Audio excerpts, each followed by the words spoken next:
Hello नमस्कार साथियों, मैं रामावतार बेटा आप सभी का भगत सिंह क्लासेज के इस ऑनलाइन प्लेटफॉर्म यूट्यूब चैनल पर हार्दिक स्वागत करता हूं। हमारा इंडियन पॉलिटी की क्लासेस चल रही थी। इंडियन पॉलिटी में हमारा चल रहा था संविधान, और संविधान में हमने 111 अनुच्छेद तक कवर कर लिए थे, 111 तक। तो थोड़ा सा हम रिवीजन कर लेते हैं।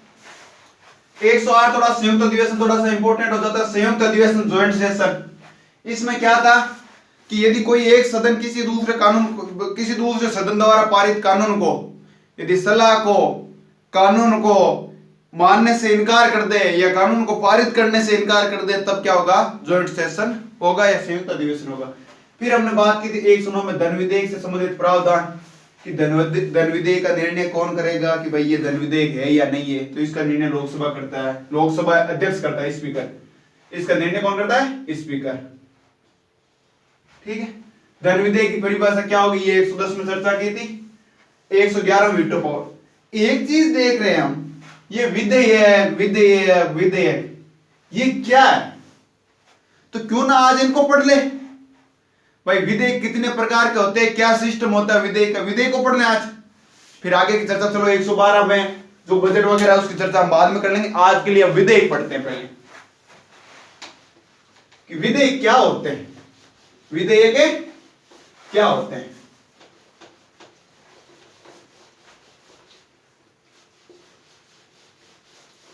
कुल मिलाकर मैं लिखूं टाइप्स ऑफ बिल।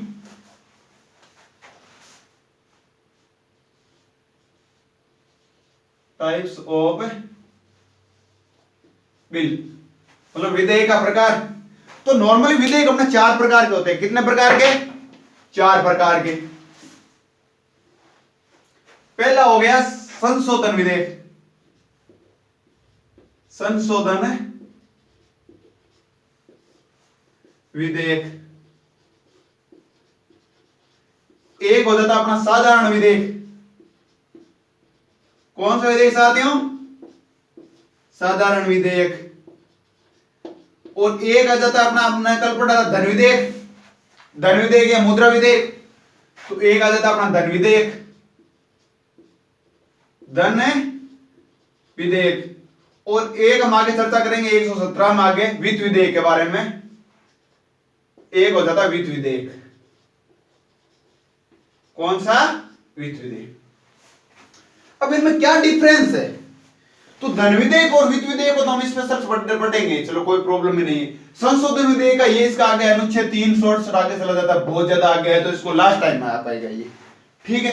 तो यहां पर हम नॉर्मली ये समझेंगे कि इसको कैसे पास किया जाता है, क्या क्या जरूरतें पड़ती है, इसको कितना बहुमत चाहिए पास करने के लिए, इसको कहां पर रोका जा सकता है, क्या सिस्टम होता है। भाई कोई कानून बनता है अपने पास, जैसे भाई किसान बिल आया था, किसान कानून आए थे, सीए आया था, या बहुत से ऐसे बिल आते हैं जैसे अभी आ रही है कि लड़की की एज, शादी की उम्र है वो 21 वर्ष कर रहे हैं 18 से बढ़ाकर। तो ये कानून आने का क्या सिस्टम होता है, कैसे आता है, क्या सिस्टम होता है पूरा, कौन सा विधेयक है, तो उसके बारे में चर्चा करते हैं। तो एक होता है संशोधन विधेयक। संशोधन विधेयक का मतलब है कि संविधान में संशोधन करना। किस में संशोधन करना? संविधान के किसी भाग में संशोधन करना। जैसे आपको याद है तो एक जीएसटी बिल आया था, जीएसटी।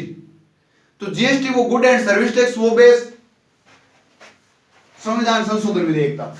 तो संविधान संशोधन विधेयक के लिए एक तो 2/3 वोट चाहिए, 2/3 बहुमत से पास करना पड़ेगा यदि संविधान संशोधन हो रहा है नॉर्मल। एक यदि कोई संविधान संशोधन कर रहे हो, यदि सेंट्रल गवर्नमेंट कोई संविधान संशोधन कर रही है, उससे राज्य भी प्रभावित हो रहे हैं, यदि अपने राज्य भी प्रभावित हो रहे हैं, तो उसको लिए आपको 2/3 वोट तो चाहिए ही, प्लस 50% राज्यों की अनुमति चाहिए। 50% राज्यों की अनुमति चाहिए। जैसे आया था जीएसटी। जीएसटी में लिखा हुआ, बाकायदा लिखा हुआ होता है कि भाई जैसे 12% जीएसटी लग रही है किसी पर, तो 6% सीजीएसटी और 6% एसजीएसटी। सीजीएसटी का मतलब सेंटर जीएसटी, सेंटर का टैक्स, और एसजीएसटी का मतलब स्टेट टैक्स, राज्य की जीएसटी। तो उसी प्रकार यदि ऐसा, उसमें आपने पढ़ा होगा कि असम ऐसा राज्य था जिसने सबसे पहले जीएसटी को पास किया था, असम ने। तो उसी प्रकार होता क्या है कि नॉर्मली यदि संविधान संशोधन हो रहा है जिससे राज्य को कोई फर्क नहीं पड़ रहा है, तो उसको 2/3 बहुमत से अपने को पास करना पड़ेगा। लेकिन यदि राज्यों को फर्क पड़ रहा है इससे, तो 2/3 प्लस राज्यों का 50%, यानी 50% राज्य आपके उस कानून से सहमत होना चाहिए। भाई जो कानून आप लोकसभा और राज्यसभा में पास करवा रहे हो उनकी प्रतियां राज्यों के पास भेज दीजिए और राज्य डिसाइड करेंगे कि आप उससे सहमत है या नहीं है। जैसे हो सकता है सपोज दैट लेके आ गए राज्य सरकार ना सेंट्रल गवर्नमेंट लेके आती है कि राष्ट्रपति के चुनाव में अब राज्य विधानसभाएं भाग नहीं लेगी, तो ये राज्यों से जुड़ा हुआ मामला है। तो इसमें क्या हो गया, पहले तो 2/3 आप यदि ऐसा कानून लेके आते हो तो पहले 2/3 आप संसद से पास करवाइए, लोकसभा और राज्यसभा। और मैंने आपको पहले भी पढ़ाया था, ज्वाइंट सेशन पढ़ा रहा था तब भी, कि यदि संशोधन विधेयक हो तो उसमें संयुक्त अधिवेशन नहीं बुलाया जाता है। इस चीज का अपने को ध्यान रखना है। यदि ज्वाइंट सेशन हो तो यदि मैं बात करूं, एक तो किसमें इसमें ज्वाइंट सेशन नहीं आ सकता, और एक इसमें धन विधेयक में ज्वाइंट सेशन नहीं आता। साधारण विधेयक और वित्त विधेयक में आप ज्वाइंट सेशन बुला सकते हो। तो ध्यान रखना, संशोधन विधेयक में एक तो ज्वाइंट सेशन नहीं आएगा, ज्वाइंट सेशन नहीं आएगा, पहली बात तो ये हो जाती है। चलो यहां तक हो गई।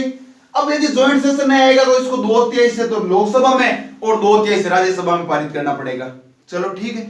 अब वही बात की मैं कह रहा था कि राष्ट्रपति का ऐसा आ जाए कानून है कि राष्ट्रपति में राज्य विधानसभाएं भाग नहीं लेगी राष्ट्रपति के चुनाव में, तो उसमें राज्य प्रभावित हो रहे हैं, क्योंकि राज्य की विधानसभाओं की बात आ रही है। तो वो क्या होगा, पहले तो लोकसभा और राज्यसभा में से पारित करवाइए, फिर आप राज्यों के पास उसकी प्रतियां भेजिए, और राज्य यदि 50% से अधिक राज्य यदि इस बात से सहमत हैं तो वो कानून पास हो जाएगा, और यदि 50% से अधिक राज्य सहमत नहीं है तो वो कानून क्या हो जाएगा, कैंसिल हो जाएगा। कानून क्या हो जाएगा, कैंसिल हो जाएगा।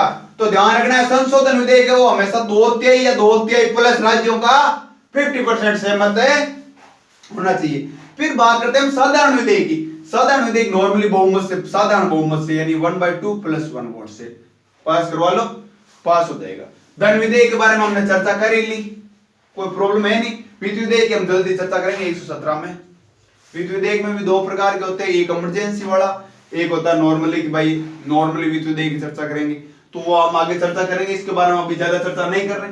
अब हम बात कर ली विधेयक कितने प्रकार के हुए, 4 प्रकार के। एक संशोधन विधेयक, एक नॉर्मल साधारण विधेयक हो गया, एक धन विधेयक हो गया, और एक वित्त विधेयक हो गया। ठीक है, यहां तक कोई प्रॉब्लम नहीं आई। संशोधन विधेयक में 2/3 चाहिए, 2 या 2/3 प्लस 50% राज्य।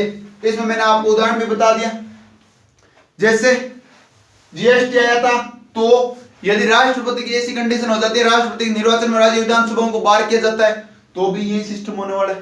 फिर साधारण विधेयक को 1/2 यानी साधारण बहुमत से पास करवा दीजिए। धन विधेयक आ गया, धन विधेयक की चर्चा कर ली, राज्यसभा इसको मैक्सिमम 14 दिन तक रोक सकती है। फिर वित्त विधेयक है, वित्त विधेयक की हम आगे चर्चा करेंगे। अब वही कोई विधेयक आता है, भाई ये तो विधेयकों के प्रकार हो गए। कोई विधेयक आता है तो क्या प्रोसेस होती है, विधेयक कैसे आता है, कोई कानून बनता है, जैसे सीए बना, किसान बिल बने। भाई किसान बिल है तो ये बनता कैसे, होता क्या सिस्टम, इसको समझना जरूरी है, इसकी जड़ तक पहुंचना जरूरी है।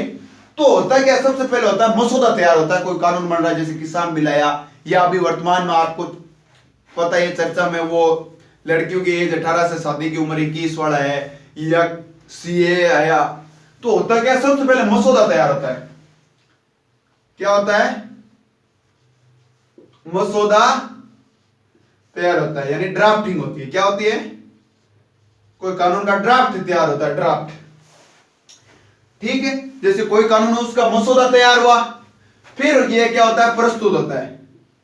क्या करना पड़ता है, प्रस्तुत करते हैं। प्रस्तुत कहां पर होता है, तो ये संसद भवन में होता है। संसद भवन में कितने सदन होते हैं, 2, लोकसभा और राज्यसभा।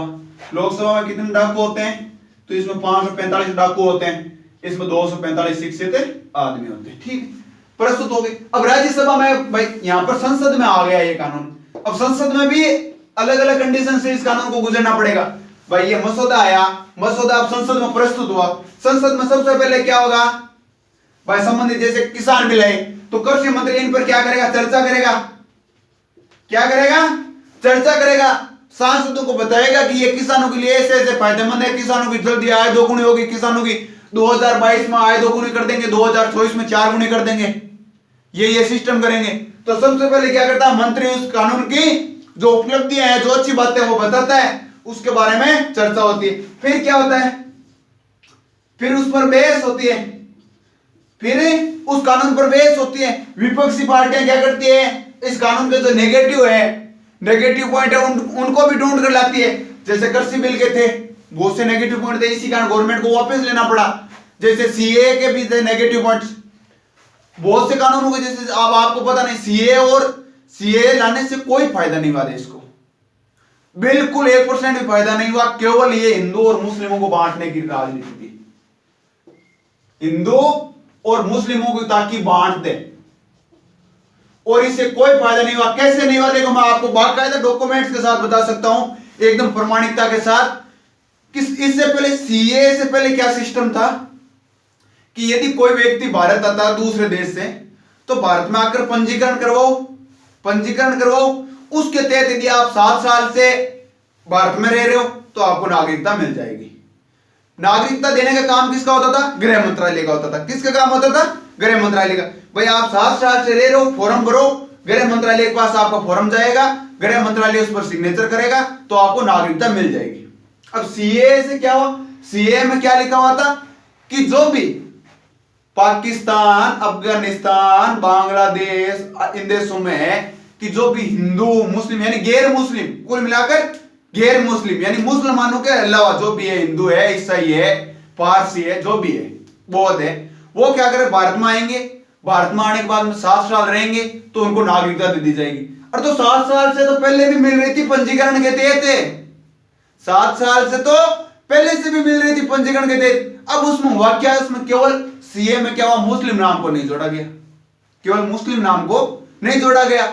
इससे क्या हुआ, बेस लोगों को, बेस इनको चाहिए कि राजनेताओं को ये चाहिए कि माहौल गर्म रहेगा, मीडिया में छाए हुए रहेंगे, तब क्या होगी, जैसे बेस मुसलमानों ने थोड़ा सा इसमें, मैं कहना चाहूंगा मुस्लिम लोग भी थोड़े से समझदारी नहीं की इसमें। यदि आंदोलन वगैरह नहीं करते इसमें तो ये मैटर इतना होता ही नहीं। इसमें बेस मुस्लिम लोगों ने ज्यादा थोड़ा सा आंदोलन वगैरह किया तो बेस ये दिखाने लगे कि हम हिंदुवादी पार्टी है, हिंदुओं के पक्ष में सोच रहे। अरे ऐसा कुछ ही नहीं है कि हिंदुओं के बारे में सोच रहे हैं या ये हो रहा है, ये हो रहा है, कुछ ही नहीं है। पहले भी भाई इसमें यदि भाई अब कह रहा है कि भाई सीए के तहत किस किस को दी, गैर मुस्लिमों को, तो इसमें भी यदि गैर मुस्लिमों को सीए के तहत भी यदि नागरिकता मिलेगी ना, तो वही कंडीशन होगी, 7 साल तक आप भारत में रहो, उसके बाद में फॉर्म भरो, फॉर्म गृह मंत्रालय के पास में जाएगा, गृह मंत्रालय इस पर सिग्नेचर करेगा तो आपको नागरिकता मिलेगी। अब यदि गृह मंत्रालय ने सोच लिया इस आदमी को नहीं देनी नागरिकता, तो वो नहीं देगा, चाहे चाहे गैर मुस्लिम हो चाहे मुस्लिम हो। तो इसलिए केवल ये सीए आया था, ये केवल लड़ाने के लिए आया था, इससे कोई ना तो आज तक फायदा हुआ और ना ही होगा, नहीं होगा। एनआरसी से जरूर फायदा हुआ था, वो काम की बात थी, लेकिन वे सीए केवल राजनीतिक प्रोपेगेंडा था, जिससे क्या हुआ था कि हिंदू मुस्लिमों को बांट सके और अपनी राजनीति को चमका सके। तो वही बात, मसौदा तैयार हुआ, सबसे पहले ड्राफ्टिंग होगी, फिर ये लोकसभा और राज्यसभा में प्रस्तुत होगा। तो पहले क्या होगी, उस पर कोई संबंधित मंत्री होगा, जैसे भाई सीए आया था तो गृह मंत्री चर्चा करेंगे, किसान बिल आए थे तो कृषि मंत्री चर्चा कर रहे थे, और जीएसटी आया था तो वित्त मंत्री चर्चा करेंगे। तो संबंधित मंत्री होंगे तो क्या करेगी, चर्चा करेंगे संसद में। फिर क्या होगी, उस पर बहस होगी, फिर क्या होगी, उस पर बहस होगी, कुछ अच्छे पॉइंटों पर बहस होगी, कुछ नेगेटिव पॉइंटों पर बहस होगी। फिर क्या होगा, मतदान होगा। भाई उस बिल पर क्या होगा, मतदान होगा। फिर क्या होगा, यदि मतदान से पारित होगा या रद्द हो जाएगा। भाई मतदान यदि प्लस में, भाई यदि 1/2 से प्लस हो गए, साधारण विधेयक है, यदि आधे से ज्यादा लोग उसके पक्ष में तो ये पारित हो जाएगा, और आधे से कम लोग है पक्ष में तो क्या हो जाएगा, ये रद्द हो जाएगा। फिर यहां से क्या होगा, यदि पारित हो गया तो कहां जाएगा, तो यहां से जाएगा ये राष्ट्रपति के पास। किसके पास जाएगा साथियों, राष्ट्रपति के पास। किसके पास, राष्ट्रपति। यहां से पारित होते ही ये बिल बन गया। क्या बन गया, बिल या विधेयक। भाई संसद से पारित हो गया ना, इसका मतलब बिल या विधेयक तो बन गया। कानून बनेगा जब राष्ट्रपति सिग्नेचर करेगा। अब राष्ट्रपति के पास पहुंच गया। राष्ट्रपति, मैंने कल भी बताया था आपको, अनुच्छेद 111 बता रहा था कि राष्ट्रपति चाहे तो सिग्नेचर कर सकता है, चाहे तो वापस भेज सकता है कि भाई पुनर्विचार के लिए, और चाहे तो इस पर क्या कर सकता है, इसको जेब में भी डाल सकता है। अब ये हस्ताक्षर कर देता है भाई, एक बार मानकर चलते हैं ये हस्ताक्षर कर देता है, तो हस्ताक्षर करते ही क्या बन जाएगा, ये एक्ट या कानून, एक्ट या कानून। तो सबसे पहले देखो कानून विधेयक, कानून बनने की क्या कैसे बनता है कानून, सबसे पहले क्या होता है, उसका मसौदा तैयार होता है, ड्राफ्टिंग तैयार होती है, ठीक है। अब जैसे हम अभी की चर्चा लेके चलते हैं, जो लड़कियों वाली एज है वो 18 से 21 हुआ है, उसमें क्या हुआ कि उसमें बहुत सी यूनिवर्सिटियों ने भाग लिया। अब आप कहोगे यूनिवर्सिटियों की कहां जरूरत पड़ी, तो यूनिवर्सिटियों ने इसलिए भाग लिया कि बहुत सी यूनिवर्सिटी में जैसे लड़कियां पढ़ रही थी भाई, अभी कानून क्या, सबसे पहले तो ये समझ लो कि लड़कियों की विवाह की उम्र 18 से क्या कर रहे हैं, गवर्नमेंट क्या कर रही है, 21 वर्ष, कि भाई पहले 18 वर्ष से कम की शादी नहीं कर सकते थे लड़की, अब 21 वर्ष से आप कम की यदि उम्र है लड़की की तो आप शादी नहीं कर सकते, ये कानून बन रहा है। इस पर चर्चा चल रही थी 3 साल से, पिछले 3 साल से चर्चा चल रही थी, ठीक है। अब 3 साल से चर्चा ये चल रही थी कि भाई बहुत सी यूनिवर्सिटियां थी, उनमें लड़कियां पढ़ रही थी, लड़कियों क्या होती है कि भाई कुछ लड़कियां होती है अपने गांव में नॉर्मली होती है, 12th पढ़ते हैं लड़कियों की शादी कर दी जाती है, कुछ एक क्या होती है फर्स्ट ईयर सेकंड ईयर करती है, उतने में होती है, ग्रेजुएशन पूरी कर नहीं पाती। तो बहुत सी यूनिवर्सिटी ने अपना डाटा दिया कि बहुत सी लड़कियां क्या होती है फाइनल तक पहुंचते पहुंचते एग्जाम ही नहीं दे पाती है, फाइनल ईयर के एग्जाम ही नहीं दे पाती है। तो फाइनल ईयर के एग्जाम फाइनल ईयर में पहुंचती है लड़की, तब एज होती है उसकी 18 से 19, 18 19 20 ये एज होती है, तो ये एज होती है। तो इस कारण इन्होंने कहा, गवर्नमेंट ने कहा कि यार लड़कियां ग्रेजुएशन ही नहीं कर पा रही है, तो ये तो गलत है भाई, लड़कियां ग्रेजुएशन ही नहीं कर पा रही, यदि कल को न करे अनोनी हो भाई, कल को यदि पति और पत्नी दोनों के न बने और कल को यदि तलाक हो जाए, गवर्नमेंट का यह मानना कि यदि तलाक हो जाए तो फिर यदि लड़की के पास ग्रेजुएशन की डिग्री नहीं है तो वो कमा कर कैसे खाएंगी, वो कमा करे कैसे खाएगी, कम से कम ग्रेजुएशन की डिग्री तो होनी चाहिए। और यदि 21 वर्ष कर देते हैं, एज 21 ईयर्स कर देते हैं, तो भाई यदि 19 साल की उम्र में लगभग ग्रेजुएशन हो जाती है, 20-21 साल की भाई 2 साल और बच जाते टाइम, तो उसमें पोस्ट ग्रेजुएशन हो जाएगी। पोस्ट ग्रेजुएशन, जिसके पास पोस्ट ग्रेजुएशन की डिग्री है वो कम से कम 20,000 रुपए पर मंथ तो छोड़ेगा नहीं कहीं पर भी, चाहे लड़की हो चाहे लड़का हो। तो इसलिए गवर्नमेंट का मानना यह है कि कल को यदि ऐसी अनहोनी होती है, यार अनहोनी ना हो, मैं तो ये मानता हूं यदि अनहोनी ना भी हो, यदि दोनों पति और पत्नी दोनों कमा कर ला रहे हैं तो उसमें कोई नुकसान थोड़ा हो रहा है घर में भाई। 20,000 लड़की कमा कर ला रही है और 30,000 कोई लड़का कमा कर ला रहा है, तो इसमें कोई घर में प्रॉब्लम हो रही है क्या? 20,000 लड़की वाले ऐसे थोड़ी है कि घर के अंदर गड़बड़ कर रहे हैं, ये तो है नहीं। तो इसलिए क्या हो, गवर्नमेंट ने क्या किया, कुछ यूनिवर्सिटियों के डाटा एकत्रित किए और गवर्नमेंट के पूरी मीटिंग बुलाई, डीएम वगैरह की जिले, बहुत से जैसे एक जिले से डाटा उठाया गया और फिर क्या किया गया इसमें कि सोचा गया, पूरी कमेटी बैठी और कमेटी ने निर्णय लिया कि इस एज को क्या किया जाए, 18 से 21 किया जाए, 18 से 19 या 20 ही ना किया जाए। तो ठीक है, तो ड्राफ्टिंग कमेटी सबसे पहले क्या हुआ, इसका मसौदा तैयार हुआ, फिर क्या हुआ लोकसभा और राज्यसभा में हुआ। तो ये साधारण विधेयक था, एक नॉर्मल विधेयक था, ज्यादा कोई खास था नहीं, इसलिए साधारण बहुमत से पास किया गया। साधारण बहुमत से यहां से पास हुआ तो ये विधेयक बन गया, फिर राष्ट्रपति ने सिग्नेचर कर दिया तो ये क्या बन गया, कानून बन गया। अब भाई ये मसौदा तैयार करते हैं, इसमें भी अलग अलग प्रकार की हो गई कि भाई एक तो मंत्री वगैरह तैयार करते हैं, कौन लोग, मंत्री, जैसे भाई गवर्नमेंट के मंत्री है, गृह मंत्री है वगैरह वगैरह जो भी है वो करते हैं भाई। वो करेंगे तो गवर्नमेंट के बहुत से जैसे डीएम है, जैसे जिला कलेक्टर है, एसपी है, उनका सहयोग लेंगे। तो वो क्या होंगे, जो भाई ये जो विधेयक बनाएंगे, जो मसौदा तैयार करेंगे, उसको कौन सा विधेयक कहते हैं, सरकारी विधेयक। कौन सा विधेयक, सरकारी विधेयक। अब भाई कुछ लोग है सांसद वगैरह भी विधेयक बना सकते हैं भाई, सांसद वगैरह भी मसौदा तैयार कर सकते हैं। तो सांसद जो मसौदा तैयार करते हैं, तो सांसद कहां से, डीएम की या एसपी की सहायता लेगा, क्योंकि डीएम और एसपी तो खुद इसके बराबर की औकात रखते हैं, एक सांसद के बराबर की रखते हैं, बराबर की हैसियत रखते हैं। तो ये क्या होगा, सांसद को यदि मसौदा तैयार करेगा तो उसको कौन सा विधेयक कहेंगे, गैर सरकारी विधेयक, गैर सरकारी विधेयक।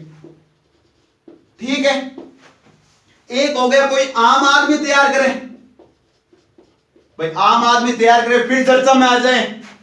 भाई आम आदमी या कोई यूनिवर्सिटी वगैरह तैयार कर दिया, आम आदमी है उनके लिए गवर्नमेंट के, भाई ये गवर्नमेंट के मंत्री और सांसदों के अलावा जो भी तैयार करें, तो वो यदि आम आदमी तैयार करे तो उसे आम विधेयक कह दिया, आम विधेयक या नॉर्मल विधेयक। तो एक बार यूपीएससी में आ गया था 2012 का क्वेश्चन है कि संविधान संशोधन है वो निम्न में से कौन सा विधेयक है? सरकारी विधेयक, गैर सरकारी विधेयक, आम विधेयक या विधि विधेयक? अब कौन सा आ गया? अब समझ में नहीं आ रहा, तो वो कौन सा हो गया? ध्यान रखना, सरकारी विधेयक, सरकारी विधेयक। क्योंकि बहुत से लोगों की सलाह लेकर संविधान में संशोधन होता है, ऐसे नहीं होता। आलबाल हर कोई संविधान में संशोधन नहीं कर पाता है, इस कारण ध्यान रखना, संविधान संशोधन होता है वो सरकारी विधेयक होता है। तो ठीक है, यहां तक चर्चा हो गई। सबसे पहले मसौदा तैयार हुआ, फिर संसद से पारित हुआ, फिर राष्ट्रपति के सिग्नेचर हुए, फिर कानून बना। ठीक है, यहां पर हो गई यदि मंत्री कोई किसी विधेयक को लेकर आ रहे हैं तो वो सरकारी विधेयक होगा, संसद लेकर आ रहा है तो गैर सरकारी विधेयक होगा, और आम आदमी लेकर आ रहा है तो आम विधेयक होंगे, आम विधेयक होंगे। यहां तक हो गई चर्चा। जैसे आपने सुना होगा कि भाई यहां पर बिल, तो सीएबी का नाम सुना होगा। भाई सीए आया था, उससे पहले लोग उसे सीएबी कहते थे कि सिटीजन अमेंडमेंट बिल। जब तक राष्ट्रपति का सिग्नेचर नहीं हुआ था तब तक क्या कहते थे? Citizen amendment bill. उसके बाद में राष्ट्रपति ने हस्ताक्षर कर दिया तो ये क्या बन गया? सीएए बन गया। तो ये चीज ध्यान रखना है, अपने को कंफ्यूज नहीं होना है। यदि फिर भी कोई प्रॉब्लम आ रही हो तो कमेंट बॉक्स में निसंकोच आप कोई क्वेश्चन पूछ सकते हो, आपका रिप्लाई जरूर दिया जाएगा। यह चीज समझ में आ गई। विधेयक कितने प्रकार के हो गए? 4 प्रकार के। कौन कौन से? एक तो संशोधन विधेयक हो गए, एक साधारण विधेयक हो गया, एक धन विधेयक हो गया, और एक वित्त विधेयक हो गया। ठीक है, फिर हमने यदि संशोधन विधेयक है उसको पारित करने के लिए कितना बहुमत चाहिए? 2/3 या 2/3 प्लस 50% राज्यों का। साधारण विधेयक को 1/2 + 1 यानी साधारण बहुमत से पास कर सकते हैं। फिर हमने बात की कि भाई कैसे विधेयक आता है, विधेयक का सिस्टम क्या होता है। तो ये हमने सबसे पहले मसौदा तैयार किया, फिर इसको संसद में प्रस्तुत किया, संसद ने पारित किया तो ये बिल बन गया, और फिर राष्ट्रपति ने इस बिल पर सिग्नेचर किया तो कानून बन गया। ठीक है, यहां तक समझ में आ गई। अब हम थोड़ा सा देखो 111 का हमने कल चर्चा कर ली थी वैसे तो, कि राष्ट्रपति के पास क्या क्या शक्तियां होती है।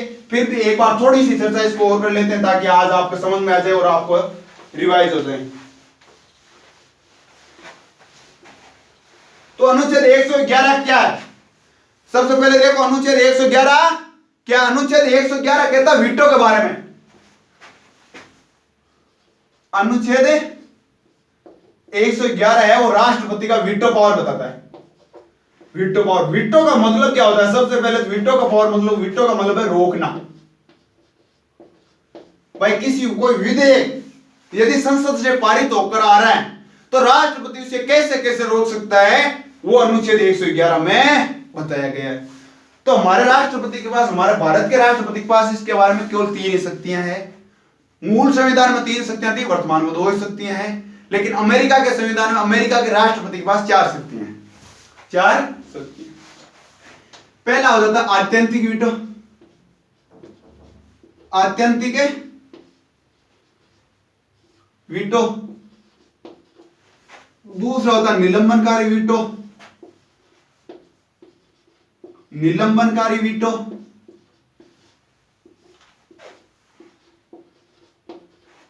और तीसरा आ जाता है क्वालिफाइड वीटो, क्वालिफाइड वीटो। और चौथा आता है अपना आत्यंतिक निलंबनकारी पॉकेट या जेबी वीटो। जेबी इसको इंग्लिश में कहते हैं पॉकेट वीटो, पॉकेट वीटो। ठीक है, तो अब ये क्या सिस्टम, इनको आप समझते देखो।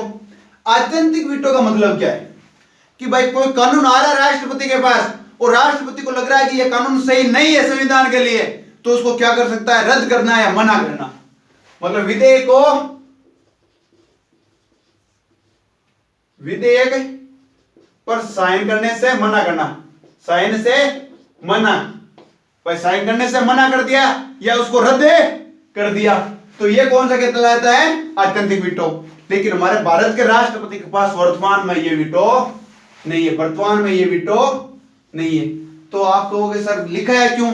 तो ये मूल संविधान जब संविधान निर्माता बनाए थे तब संविधान निर्माताओं ने ये दिया था, राष्ट्रपति को ये शक्ति दी थी। लेकिन होता क्या, 42वां संविधान संशोधन होता है। कौन सा 42वां संविधान संशोधन होता है 1976 में।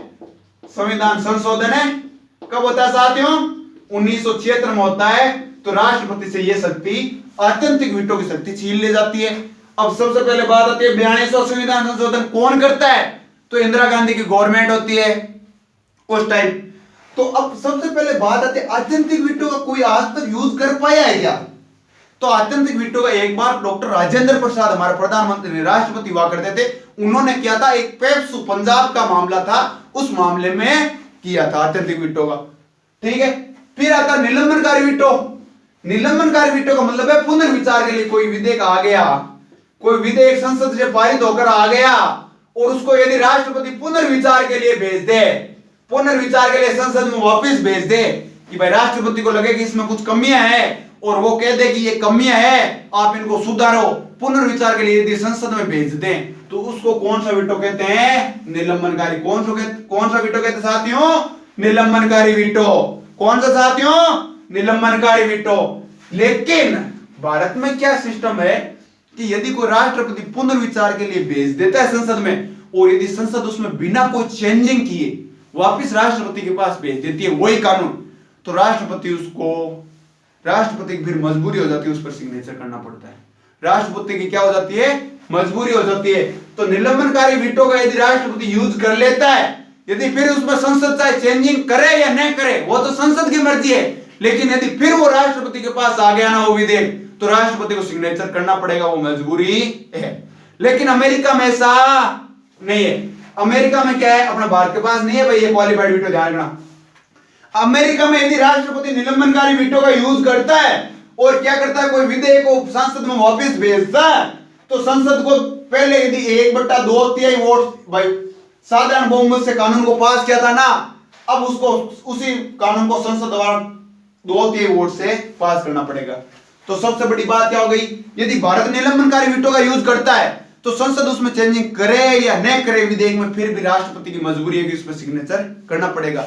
लेकिन यदि अमेरिका का राष्ट्रपति निलंबनकारी वीटो का यूज करता है और विधेयक को संसद में भेजता है, तो संसद को पहले से ज्यादा बहुमत से उसको पास करना पड़ेगा, यानी 2/3 वोट से उस कानून को पास करना पड़ेगा। और फिर क्या करेगा, राष्ट्रपति सिग्नेचर करेगा। फिर आता है अपना जेबी वीटो या पॉकेट वीटो। ये बहस राष्ट्रपति के पास शक्ति के नाम से यही है, केवल विधेयक के मामले में शक्ति नाम से चीज केवल यही है।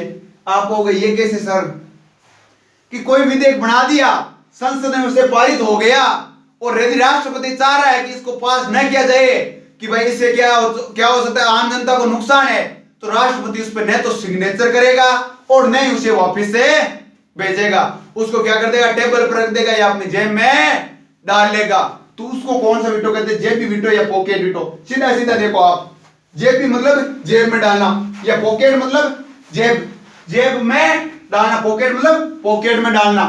तो जेब या पॉकेट में डालने वाला वीटो जेबी वीटो या पॉकेट वीटो, मतलब या ना तो वो साइन करेगा और ना ही उसको वापस से भेजेगा। तो ये कहलाता है जेबी या पॉकेट वीटो।